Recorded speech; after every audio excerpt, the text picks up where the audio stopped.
ದೋಸ್ತಿಗಳಲ್ಲಿ ಮುಂದಿನ ಸಿಎಂ ಯಾರು ಅನ್ನುವಂತಹ ಜಟಾಪಟಿ ನಡೀತಾ ಇರೋ ವಿಚಾರಕ್ಕೆ ಸಂಬಂಧಪಟ್ಟ ಹಾಗೆ ಬಿಜೆಪಿಯ ರಾಜ್ಯಾಧ್ಯಕ್ಷ ವಿಜಯೇಂದ್ರ ಅವರು ಒಂದು ಸ್ಪಷ್ಟನೆಯನ್ನ ಕೊಟ್ಟಿದ್ದಾರೆ. 4 ಗೋಡೆ ಮಧ್ಯೆ ಕೂತು ಮಾತನಾಡುವ ವಿಚಾರ ಇದು, ಬಹಿರಂಗವಾಗಿ ಚರ್ಚಿಸುವಂತಹ ವಿಚಾರ ಅಲ್ಲ.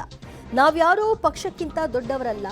ಪಕ್ಷ ಏನ್ ತೀರ್ಮಾನ ತೆಗೆದುಕೊಳ್ಳುತ್ತೆ ಅದಕ್ಕೆ ನಾವೆಲ್ಲರೂ ಕೂಡ ತಲೆ ಬಾಗಲೇಬೇಕಾಗತ್ತೆ. ರಾಷ್ಟ್ರೀಯ ನಾಯಕರ ತೀರ್ಮಾನವೇ ಅಂತಿಮ ಅಂತ ಕುಮಾರಸ್ವಾಮಿ ಜೊತೆಗೂ ಕೂಡ ಇದೇ ವಿಷಯವಾಗಿ ನಾನು ಮಾತನಾಡ್ತೀನಿ ಅಂತ ಬಿಜೆಪಿಯ ರಾಜ್ಯಾಧ್ಯಕ್ಷ ವಿಜಯೇಂದ್ರ ನಾಯಕತ್ವ ವಿಚಾರಕ್ಕೆ ಸಂಬಂಧಪಟ್ಟ ಹಾಗೆ ದೋಸ್ತಿಗಳ ಮಧ್ಯೆ ಎದ್ದಿರುವಂತಹ ಜಟಾಪಟಿಗೆ ಕ್ಲಾರಿಟಿ ಕೊಟ್ಟರು.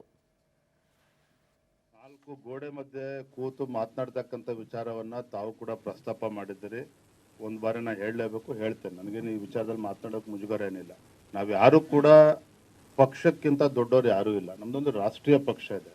ನಮ್ಮ ರಾಷ್ಟ್ರೀಯ ನಾಯಕರು ಕೂತು ಚರ್ಚೆ ಮಾಡಿ ಬಿಜೆಪಿ ಮತ್ತು JDS ಒಟ್ಟಿಗೆ ಹೋಗಬೇಕು ಅಂತೇಳಿ ಲೋಕಸಭಾ ಚುನಾವಣೆಯಲ್ಲಿ ತೆಗೆದುಕೊಂಡಂಥ ನಿರ್ಣಯವನ್ನ ಯಾರೂ ಕೂಡ ಅದನ್ನು ಪ್ರಶ್ನೆ ಮಾಡದೆ ನಾವು ಅದನ್ನು ಒಪ್ಕೊಂಡಿದ್ದೇವೆ. ಚುನಾವಣೆ ಎದುರಿಸಿದ್ದೇವೆ. ಒಟ್ಟಾರೆಯಾಗಿ 19 ಸ್ಥಾನಗಳನ್ನು ಕೂಡ ನಾವು ಗೆದ್ದಿದ್ದೇವೆ. ಸಂಸದರನ್ನು ಕೂಡ ನಾವು ಗೆದ್ದಿದ್ದೇವೆ.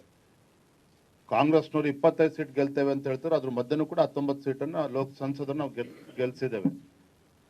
ಸೊ ಒಂದು ರಾಷ್ಟ್ರೀಯ ಪಕ್ಷವಾಗಿ ಒಂದು ರಾಷ್ಟ್ರೀಯ ನಾಯಕರು ತೆಗೆದುಕೊಂಡಿರ್ತಕ್ಕಂಥ ನಿರ್ಧಾರಕ್ಕೆ ನಾವು ತಲೆ ಬಾಗ್ಲೇಬೇಕಾಗ್ತದೆ. ನಮ್ಮೆಲ್ಲರ ಕರ್ತವ್ಯನೂ ಕೂಡ ಇದೆ.